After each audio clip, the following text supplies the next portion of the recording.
प्रिय छात्रों, व्यवसायिक अध्ययन कक्षा 12वीं में हम अध्ययन कर रहे थे विपणन मिश्र के बारे में। आज हम जानेंगे पैकेजिंग और लेबलिंग के बारे में।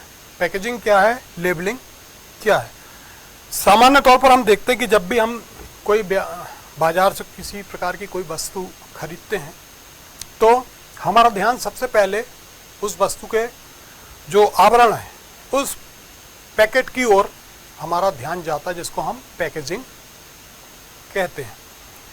तो एक सामान्य तौर पर यह माना जाता है कि किसी भी वस्तु को जितने सुंदर ढंग से पैक किया जाता है बाजार में, वो वस्तु उतनी शीघ्रता से बिकती है। तो पैकेजिंग जो है वो आज के व्यावसायिक युग में वस्तुओं को शीघ्रता से बेचने की दिशा में महत्वपूर्ण भूमिका निभाती है। साथ ही ये बाजार में वस्तु को प्रतिस्पर्धी बाजार में एक अलग पहचान दिलाने की दिशा में एक अहम भूमिका निभाती है। अर्थात वस्तु की पैकिंग जितनी बेहतर होती है वो प्रतिस्पर्धी बाजार में वस्तु अपनी एक अलग पहचान बाजार में बनाती है। साथ ही पैकेजिंग के माध्यम से जो है इसका उपयोग जो है वस्तु को उपभोग पूर्व सुरक्षित एवं शुद्ध बनाए रखने के लिए किया जाता है। साथ ही पैकेजिंग जो है इसका उपयोग जो है वस्तु को सुरक्षित रखने के लिए, वस्तु का उपभोग करने के पूर्व हमें उपयोग के हिसाब से सुरक्षित बनी रहे, साथ ही शुद्ध बनी रहे, इसके लिए जो है पैकेजिंग की आवश्यकता अति महत्वपूर्ण है। तो पैकेजिंग जो है आज विपणन की आवश्यकता बन गया है। ग्राहक केवल उत्पाद नहीं चाहता, अर्थात हम जो है केवल वस्तु ही नहीं चाहते बल्कि वस्तु से संबंधित समस्त जानकारी, विश्वास, प्रशंसा एवं आकर्षण भी चाहते हैं। अर्थात जब हम कोई वस्तु खरीदते हैं तो सिर्फ हमें वस्तु से मतलब नहीं, वस्तु से जुड़ी हुई जो समस्त जानकारी है, वस्तु उपयोग किस प्रकार से होगा, वस्तु से जो हमारा विश्वास है वो बना रहे, वस्तु हमारे लिए आकर्षित हो, ये सभी चीज़ें जो है पैकेजिंग के हिसाब से की जाती हैं। इन सब चीज़ों से क्या होता है कि जो ग्राहक है वो वस्तु को खरीदने के लिए क्या होता है, प्रेरित होता है। अतः पैकेजिंग जो है ग्राहक को अपनी ओर आकर्षित करके वस्तु को तुरंत क्रय करने के लिए प्रेरित करता है और ये विक्रय प्रवर्तन का जो है एक सशक्त माध्यम है। इस प्रकार से पैकेजिंग जो होती है वो एक वस्तु को खरीदने के लिए ग्राहक को अपनी ओर आकर्षित करती है और वर्तमान में जो पैकेजिंग है वो विक्रय प्रवर्तन का एक महत्वपूर्ण साधन है।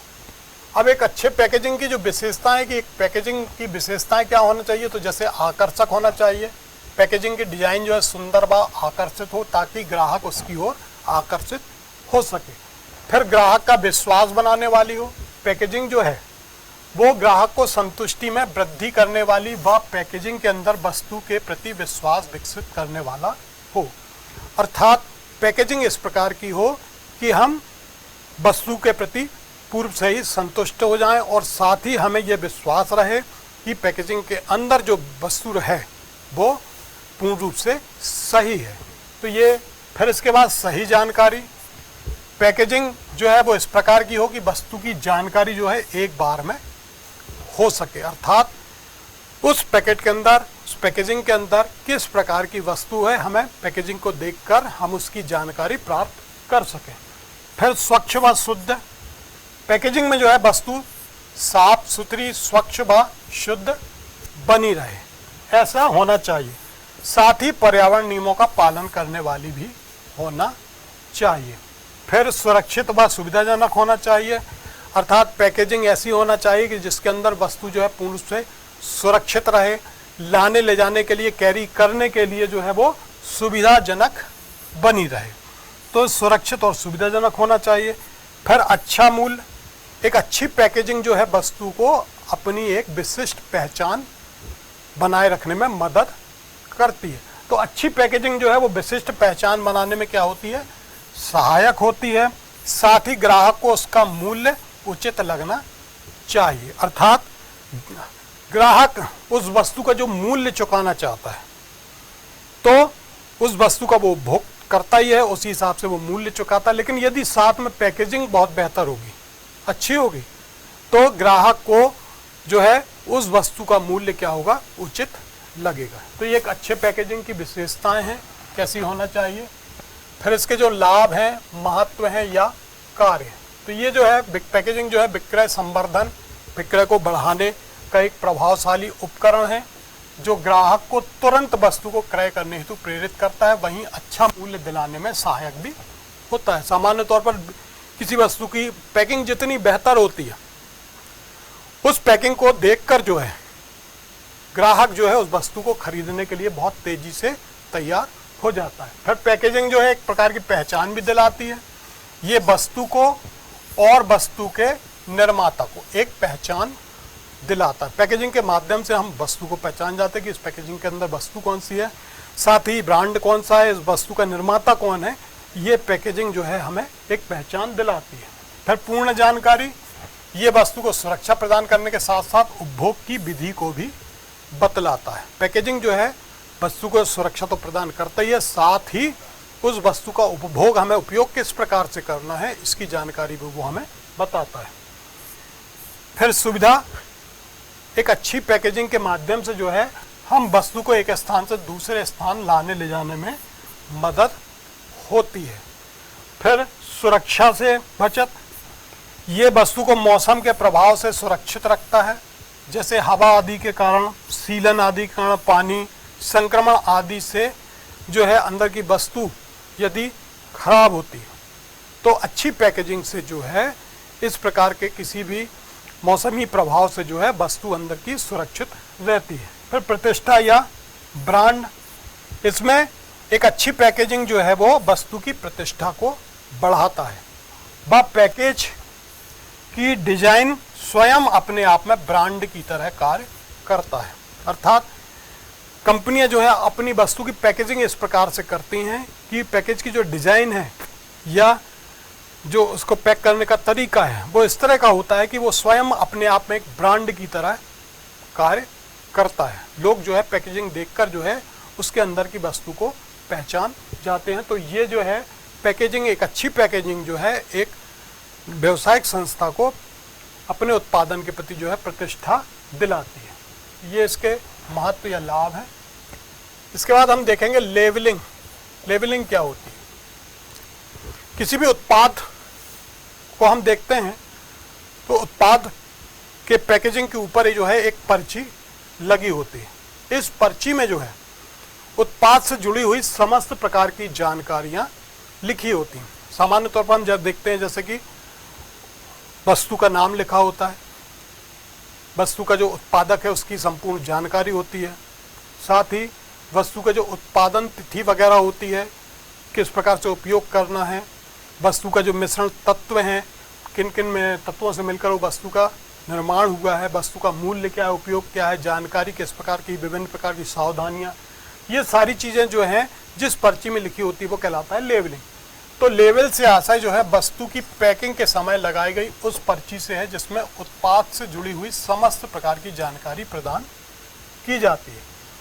तो यहाँ लेबलिंग से जो आशय है वस्तु या विक्रेता के संबंध में उस शाब्दिक सूचना से है जो उत्पाद से जुड़े हुए तथ्यों को प्रकट करती है।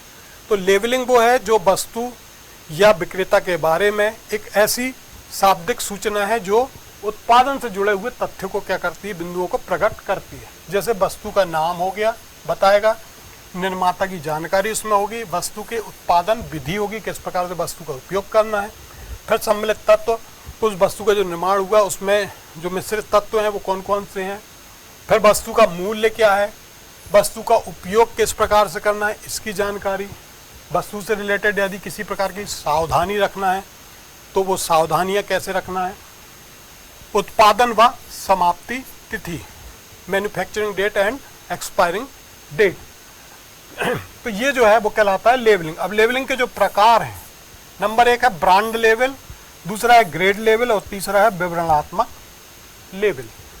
अब ब्रांड लेवल जो है इसमें ब्रांड के अतिरिक्त अन्य कोई जानकारी नहीं होती, वस्तु जो है वो ब्रांड से पहचानी जाती है, अर्थात ऐसी वस्तुएं जो अपना ब्रांड नेम लिए हुए हैं तो उसमें जो है उस लेवल में अन्य प्रकार की किसी अतिरिक्त जानकारी की आवश्यकता नहीं होती, वस्तु जो है वो सिर्फ ब्रांड से ही पहचानी जाती है।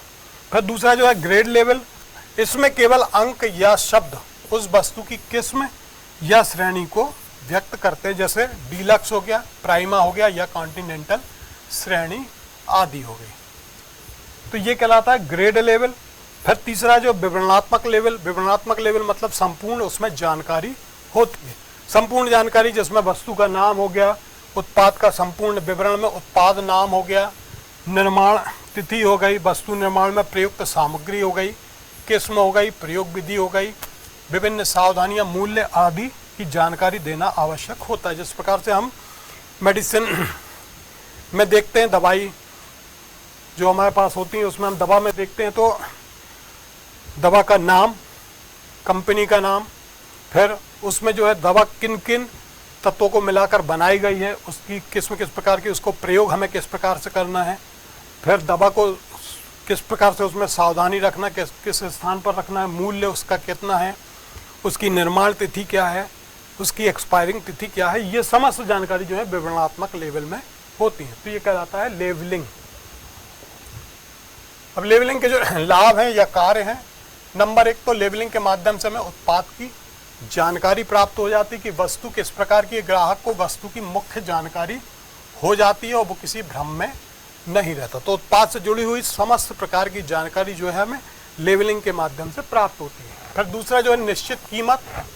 लेवलिंग में जो है किसी भी वस्तु की कीमत का स्पष्ट रूप से उल्लेख होता है और हम उस वस्तु की कीमत को जो है उस लेवल पर लिखी हुई कीमत के आधार पर देखकर जो है हम वस्तु को खरीदते हैं। तो यहाँ पर उत्पाद की कीमत का उल्लेख होने से मध्यस्थ या फुटकर विक्रेता जो है ग्राहक से अधिक कीमत नहीं वसूल सकता। जैसे मैक्सिमम रिटेल प्राइस MRP पे लिखा होता है तो हम वही कीमत वहाँ पर दुकानदार को देते हैं और दुकानदार भी जो है हमें हमसे मैक्सिमम रिटेल प्राइस से ज़्यादा राशि हमसे वसूल नहीं कर सकता। तो निश्चित कीमत। फिर श्रेणीकरण।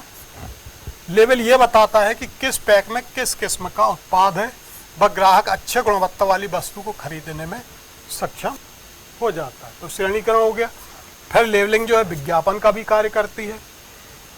लेवलिंग एक प्रकार से विज्ञापन का कार्य करता है जो उत्पाद की जानकारी प्रदान कर उसका प्रचार करती है। फिर साख एवं मानक वृद्धि। लेवलिंग के माध्यम से जो है वस्तु की प्रतिष्ठा में वृद्धि होती है, वहीं उत्पाद के मानक के बारे में एक प्रकार के आश्वासन का भी ये कार्य करती है, अर्थात वो अपनी उपयोगिता की कसौटी पर खरा उतरने को तैयार है। वो वस्तु मानक वृद्धि, तो वस्तु की जो मानक है स्थिति है और उसकी जो साख है वो वस्तु की प्रतिष्ठा में यहाँ उससे क्या होती है, वृद्धि होती है। फिर वैधानिक जानकारी होती है। किसी भी उत्पाद में हम देखते हैं उसमें जो वैधानिक जानकारी है वो स्पष्ट रूप से उल्लिखित होती है। जैसे कि तंबाकू के पैकेट पर लिखा होता है स्वास्थ्य के लिए हानिकारक, या सिगरेट के पैकेट पर, या जो विभिन्न प्रकार के मद्य पदार्थ हैं यदि वो मार्केट में ओपनली बिकते हैं तो उसमें जो है जो भी वैधानिक जानकारी है, कानूनी जानकारी है, वो उसमें स्पष्ट उसका उल्लेख होता है। तो ये लेवलिंग के जो हैं लाभ हैं या उसके कार्य हैं। इसके बाद हम तीसरा बिंदु यहाँ देखते हैं मूल्य निर्धारण। अब मूल्य निर्धारण, मूल्य क्या है? मूल्य वो है जो हम वस्तु को खरीदने के बदले में चुकाने को तैयार होते हैं, या वस्तु की उपयोगिता के बदले हम वो राशि चुकाने के लिए तैयार है। तो मूल्य से तात्पर्य जो है मुद्रा की उस मात्रा से है जिसका उपभोक्ता को उत्पादन, सेवा या विचार के उपभोग के बदले भुगतान करना होता है। तो मूल्य वो है जिसमें उपभोक्ता जो है उत्पादन, सेवा या विचार का उपभोग करने के बदले में वो उसको भुगतान करता है। तो वास्तव में एक उत्पाद के मूल्य में उपभोक्ता की संतुष्टि सम्मिलित होती है, अर्थात हम किसी भी वस्तु का मूल्य चुकाने के लिए तभी तैयार होते हैं जबकि हमें उस वस्तु से प्रॉपरली उपभोग जो है हमें संतुष्टिपूर्ण हो। तो इसलिए कहा गया कि चुकाए गए मूल्य के अनुपात में संतुष्टि की मात्रा बराबर होनी चाहिए, अर्थात जो मूल्य हम चुका रहे हैं उस अनुपात में हमें उस वस्तु की उपयोगिता से संतुष्टि प्राप्त होना चाहिए, तभी जो है उपभोक्ता वस्तु का मूल्य चुकाने के लिए तैयार होता है। यदि हम किसी वस्तु के से प्रॉपर हमें उपयोगिता प्राप्त नहीं हो रही है, हम उससे संतुष्ट नहीं हैं, तो हम उतना मूल्य चुकाने के लिए तैयार नहीं होते। मूल्य का जो महत्व है, ये मूल्य जो है वो विनिमय का आधार है। क्रेता और विक्रेता के बीच विनिमय व वस्तु के क्रय विक्रय की सहमति का क्या होता है, ये आधार होता है। फिर विक्रय कीमत का निर्धारण। प्रतियोगी बाजार में मूल्य का निर्धारण जो है वो मांग एवं आपूर्ति द्वारा होता है। बाजार में जो किसी वस्तु का मूल्य जो है वो मांग और आपूर्ति के संतुलन के द्वारा किया जाता है। यदि मांग अधिक होती है, पूर्ति कम होती है, ऐसी स्थिति में वस्तु की कीमत क्या हो जाती है, बढ़ जाती है। जबकि यदि मांग कम है और पूर्ति ज़्यादा है तो ऐसी स्थिति में वस्तु का मूल्य यहाँ कम हो जाता है। तो इसमें परिवर्तन होने पर जो है मूल्य भी परिवर्तित होता है। तो मांग और पूर्ति में यदि किसी भी प्रकार का परिवर्तन होता है तो मूल्य में उसका सीधा सीधा प्रभाव पड़ता है। तो यहाँ पर जो है एक विक्रेता को बाजार मूल्य स्वीकार करना होता है। फिर है सामान्य जीवन स्तर का निर्धारण। मूल्य जो है लोगों के जीवन स्तर का निर्धारण करती है। जैसे मूल्य बढ़ने पर क्या होती है, क्रय शक्ति कम हो जाती है। यदि किसी वस्तु का मूल्य बढ़ जाता है तो ऐसी स्थिति में उसका उपभोग क्या करना, कम हो जाता है। अर्थात यहाँ पर उपभोक्ता की क्रय शक्ति क्या हो जाती है, कम हो जाती है। तो इससे जो है जीवन स्तर का निर्धारण का भी पता चलता है। यदि मूल्य ज़्यादा बढ़ता है तो इसका मतलब लोगों की क्रय शक्ति कम हो जाती है, तो सामान्य जीवन स्तर का जो स्तर है वो क्या हो जाता है, नीचे आ जाता है। वहीं यदि मूल्य कम होता है तो लोगों की क्रय शक्ति क्या होती है, बढ़ जाती है और उनका जीवन स्तर का जो स्तर है वो क्या होता है, बढ़ जाता है। तो ये मूल्य का महत्व है। इसके बाद मूल्य निर्धारण के उद्देश्य, निवेश प्रतिफल।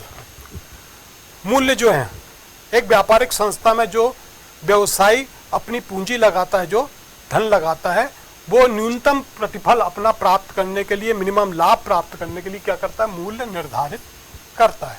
तो व्यापारिक संस्था अपने निवेश पर न्यूनतम प्रतिफल प्राप्त करने के लिए मूल्य निर्धारित करता है। फिर दूसरा लाभ लक्ष्य। व्यवसायिक संस्था में मूल्य में बिक्री के प्रतिशत के रूप में अपने लाभ लक्ष्य को निर्धारित करना होता है। अर्थात मूल्य के माध्यम से जो है वो बिक्री के प्रतिशत के रूप में अपने लाभ को निर्धारित करता है कि इतना हमें लाभ मूल्य के रूप में यहाँ पर प्राप्त करना है। फिर विक्रय वृद्धि।